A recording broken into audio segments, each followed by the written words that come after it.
Hoje, 28 de fevereiro de 2026, eu acordei com uma notícia que vai mudar o mundo. Os Estados Unidos e Israel atacaram o Irã. Não é ameaça, não é teste, são bombas caindo em Teherã nesse exato momento. Trump chamou de grandes operações de combate. Disse que vidas americanas podem ser perdidas. O Irã já retaliou atacando bases dos Estados Unidos no Catar, no Bahrein e em outros países. O mundo certamente está diferente hoje. Mas o que tudo isso tem a ver com você, com o seu bolso, com a inflação, com o dólar? E mais, será que tudo isso pode se transformar numa escalada, numa guerra mundial? China e Rússia entram nessa? O Congresso americano vai tentar barrar o Trump? Tem impeachment na mesa? Fica aqui comigo porque a gente vai tentar destrinchar tudo isso nos próximos 15 minutos. Para entender o que está acontecendo hoje, nós precisamos voltar para 1979. A Revolução Islâmica derrubou o Shah, aliado dos Estados Unidos, e instalou a República dos Ayatollahs. Desde então, Estados Unidos e Irã vivem numa guerra fria quente, com espionagem, sanções, assassinatos e ataques via terceiros. 1979, Revolução. 66 reféns americanos por 444 dias. 2015, acordo nuclear com Obama, após 20 meses de negociações. 2018, Trump abandona esse acordo, sanções pesadas. 2020, Estados Unidos assassinam o general Soleimani. Outubro de 2023, Hamas ataca Israel, Irã por trás de tudo isso. Junho de 2025, Operação Midnight Hammer. Estados Unidos e Israel destroem Natanz, Fordow e Isfahan, uma guerra que durou 12 dias. Fevereiro de 2026, hoje, negociações em Genebra acabaram fracassando e o ataque se inicia. Em junho de 2025, menos de um ano atrás, Estados Unidos e Israel já tinham atacado o Irã. Destruíram as instalações nucleares de Natanz, de Fordow e de Isfahan, numa operação que eles chamaram de Midnight Hammer. Foi uma guerra de 12 dias que terminou com um cessar-fogo, mas o programa nuclear iraniano acabou não se extinguindo. A inteligência da Agência Internacional de Energia Atômica confirmou que grande parte do urânio enriquecido sobreviveu. O Irã expulsou os inspetores em julho e as negociações em Genebra, agora recentemente, encerraram 2 dias antes desse novo ataque sem um acordo. Trump foi ao ar na madrugada e anunciou, e eu vou citar aqui diretamente, os Estados Unidos iniciaram grandes operações de combate no Irã. Ele disse também que essa operação é massiva e contínua e avisou que vidas americanas podem inclusive ser perdidas. Chamou isso literalmente de guerra. Destruir o programa de mísseis balísticos do Irã, destruir a marinha iraniana, desarticular o Hamas, o Hezbollah e o Houthis, garantir que o Irã nunca tenha uma arma nuclear. Esses são os principais motivos por trás dessa ação militar dos Estados Unidos. Mas por que tudo isso acontece agora? 3 fatores apontam. Primeiro, o programa nuclear não morreu com os ataques de junho do ano passado. O urânio enriquecido sobreviveu, o Irã expulsou os inspetores da Agência Internacional de Energia Atômica e acelerou essa reconstrução. Segundo, as negociações em Genebra travaram. Os Estados Unidos queriam fim total do enriquecimento e do programa de mísseis. O Irã só aceitava negociar o nuclear, mantendo os mísseis e os grupos armados intocados. Terceiro ponto, e esse é o ângulo que poucos acabam falando, política doméstica. O Supremo derrubou as tarifas de Trump há mais ou menos uma semana atrás. O caso Epstein está incomodando. Conflitos externos, historicamente, unem o eleitorado em torno do presidente. Mas Trump foi além, olhou para a câmera e disse ao povo iraniano: quando terminarmos, tomem o governo. Ele será de vocês. Ou seja, ele não quer só destruir a capacidade militar. Ele quer uma troca de regime. O Irã não é um inimigo isolado. Ao longo de décadas, eles construíram uma rede de grupos armados por toda a região, o chamado Eixo da Resistência. São 4 tentáculos principais. O Hamas, em Gaza, financiado e treinado pelo Irã, que foi inclusive o Hamas que atacou Israel em outubro de 2023 e acendeu a pólvora de tudo isso. O segundo grupo, o Hezbollah, no Líbano, o proxy talvez mais poderoso de todos esses grupos. Estimava-se que tinham cerca de 150 mil mísseis antes da guerra de 2024, quando Israel eliminou uma boa parte da sua liderança. Terceiro, os Houthis, no Iêmen. Esses atacaram navios no Mar Vermelho mais de 100 vezes nos últimos 3 anos e já prometeram, inclusive, retomar os ataques agora. E as milícias, o quarto grupo, no Iraque e na Síria, que atacaram bases americanas dezenas de vezes nos últimos 2 anos. Quem comanda tudo isso por trás? O Ayatollah Khamenei.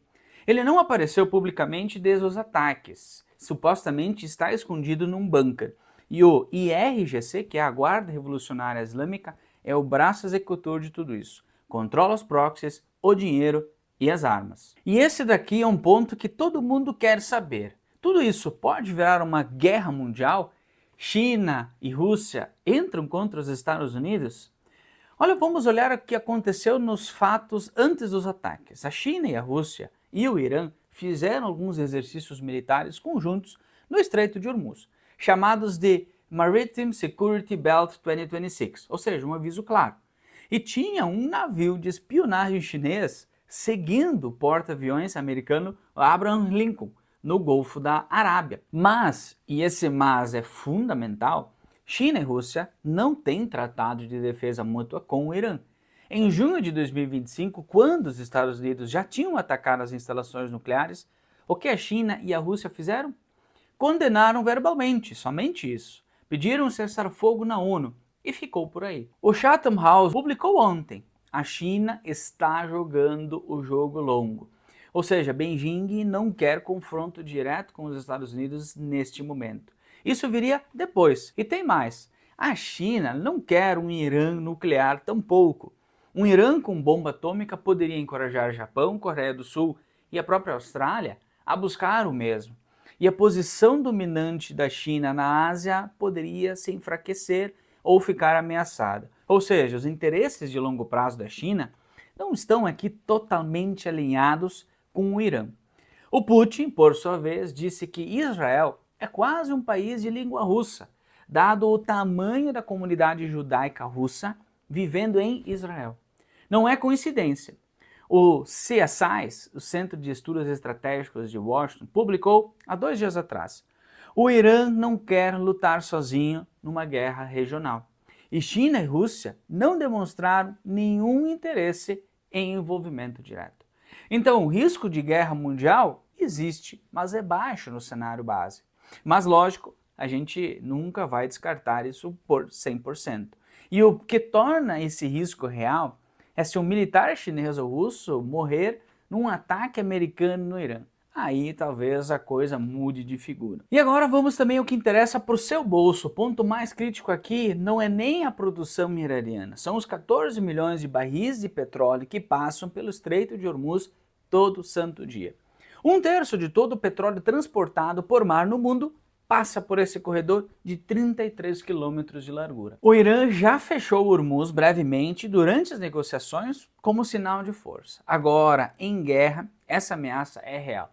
E empresas petrolíferas, a Frontline, a Total Energies, já sinalizaram interrupções e estão tentando evitar essa rota. O custo de navios-tanque entre o Oriente Médio e a China já bateu o maior nível nos últimos 6 anos desde a pandemia. E o petróleo, alguns analistas inclusive apontam uma alta de 5 a 10% só na abertura de segunda-feira. Se o Hormuz for bloqueado de verdade, a gente pode estar falando de um preço de barril que facilmente chega nos $100, contra uma projeção de $60 antes desse conflito. Já aqui no Brasil, a história tem 2 faces. Vamos começar pelo lado positivo, a boa. Somos exportadores de petróleo. Petrobras, Prio, PetroRecôncavo vão com certeza subir na abertura na segunda-feira. Cada 10% de alta no petróleo pode acrescentar 0,1 ponto percentual ao PIB brasileiro, segundo projeções do JP Morgan. A notícia ruim: a nossa matriz de transporte é basicamente rodoviária, mais de 2/3. Diesel mais caro é frete mais caro, que é tudo mais caro. O JP Morgan estima que cada 10% de alta no petróleo empurra o IPCA em 0,2 ponto percentual. E tem mais: o Brasil exporta quase 3 bilhões de dólares em produtos agropecuários para o Irã. E nossas exportações de carne de aves, principalmente para a Arábia Saudita e Emirados, passa por Hormuz. Ou seja, um bloqueio do estreito nos atinge diretamente. Já na Selic, ela já está em 15% ao ano. E se a inflação subir como o petróleo, os cortes de juros que o mercado está esperando até o final de 2026 podem simplesmente ir embora. Vai pressionar crédito, financiamento e custo de vida. E olha só o que está acontecendo também nos bastidores em Washington. Antes mesmo dos ataques de hoje, o Congresso americano estava se mobilizando para barrar o presidente Donald Trump. Os deputados Ro Khanna e o Thomas Massie, um democrata e um republicano juntos, apresentaram uma resolução de poderes de guerra exigindo que qualquer ação militar contra o Irã tivesse aprovação do Congresso. Os democratas anunciaram que vão forçar o voto da resolução nesta próxima semana. E foi além. A AOC, como é conhecida Alexandria Ocasio-Cortez, disse que é absolutamente motivo de impeachment. Artigos de impeachment foram protocolados pelo deputado Al Green em junho de 2025, após o primeiro ataque. Na época, a votação para arquivar passou por 344 contra 79, ou seja, o impeachment não foi para frente. Mas e agora? O cenário é parecido. Os republicanos controlam a casa e Trump tem apoio suficiente para sobreviver a qualquer tentativa. Mas a questão constitucional aqui é séria. O artigo 1º da Constituição americana dá ao Congresso, e somente ao Congresso, o poder de declarar guerra. O professor de Direito de Harvard, Jack Goldsmith, escreveu o seguinte: você poderia achar que a Constituição daria uma resposta clara sobre um tema tão momentoso, mas ela não dá. Ou seja, a gente está falando de um debate jurídico real e extremamente aberto.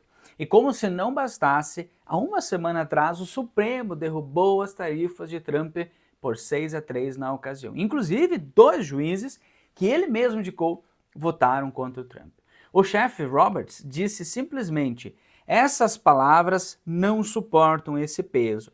E o Trump chamou tudo isso de vergonha e disse que a decisão é vergonhosa, inclusive alguns membros da corte. Ou seja, resumo de tudo isso: o Trump ataca o Irã, enquanto o Supremo derruba suas tarifas, o Congresso tenta barrar a guerra e o caso Epstein não vai embora. Ele não tem vira fácil na política doméstica. E isso importa para entender a dinâmica de quanto tempo esse conflito deve perdurar. Bom, e vamos agora para o ponto mais importante de todo esse vídeo. Em guerra, sabe-se quando começam, nunca quando terminam. O Iraque começou com uma missão cumprida em 3 semanas e durou quase 9 anos. O Afeganistão foi planejado como uma operação cirúrgica e virou a guerra mais longa da história americana. 20 anos e simplesmente 2,3 trilhões de dólares, e o Talibã voltou exatamente onde estava. Trump disse que essa operação é de múltiplos dias. Já o Pentágono está planejando uma campanha de semanas, mas o histórico americano recente no Oriente Médio pede humildade nas previsões. Aqui vão 3 cenários possíveis que eu consigo enxergar para esse conflito. Cenário 1, curto, de 1 a 2 semanas. O Irã perde a capacidade de retaliação, o regime entra em colapso ou até mesmo aceita negociar. A probabilidade disso acontecer é baixa. Cenário 2, médio período, semanas a meses. Estados Unidos destrói a infraestrutura militar, o Irã retalia via proxies, os Houthis, as milícias, e negociações retomadas sob pressão. Probabilidade alta. Esse é o cenário base que eu consigo enxergar. E o cenário 3, longo e um conflito regional, meses a anos. Hormuz bloqueado, Houthis em escala total no Mar Vermelho, pressão da China e da Rússia crescente, guerra acaba se espalhando. A probabilidade disso é pequena, mas o risco ele é real e não pode ser negligenciado. O que nós precisamos monitorar nas próximas 72 horas? O Khamenei aparece publicamente? Senão, o regime pode estar inclusive em crise. Ele tem 86 anos. O Irã vai fechar completamente o Estreito de Hormuz? Algumas ameaças já foram feitas. A China ou a Rússia mudam de tom e partem para alguma ação concreta? O Congresso norte-americano aprova a resolução de poderes de guerra? Essas 4 variáveis vão dizer para você se estamos num conflito de semanas ou até mesmo um conflito de anos. Então, resumindo todo esse vídeo aqui, o mundo acordou hoje diferente do que estava ontem. Estados Unidos e Israel atacaram o Irã porque as negociações falharam e o programa nuclear estava avançando novamente. China e Rússia não vão entrar militarmente, pelo menos não no cenário base, mas vão espionar, ajudar talvez com inteligência, fornecer armas e talvez até pressionar diplomaticamente. O Congresso vai tentar barrar tudo isso. Tem impeachment sendo discutido, o Supremo já humilhou Trump nas tarifas há uma semana atrás, ou seja, ele governa sob pressão de todos os lados. Já para o seu bolso, petrolíferas vão subir na segunda-feira. Mas se o conflito se alongar, dólar sobe, inflação pressiona, juros ficam altos por mais tempo. Mas também não precisa entrar em pânico. O objetivo aqui é nós acompanharmos tudo isso. É exatamente em momentos assim que quem tem um planejamento financeiro sólido dorme melhor à noite. E claro, se esse vídeo te ajudou, deixa o seu like. Isso ajuda demais o canal a crescer. Compartilha também com alguém que ainda está confuso sobre exatamente o que está acontecendo lá no Oriente Médio. E se inscreve aqui no Planeja Comigo. Um forte abraço e até o próximo vídeo.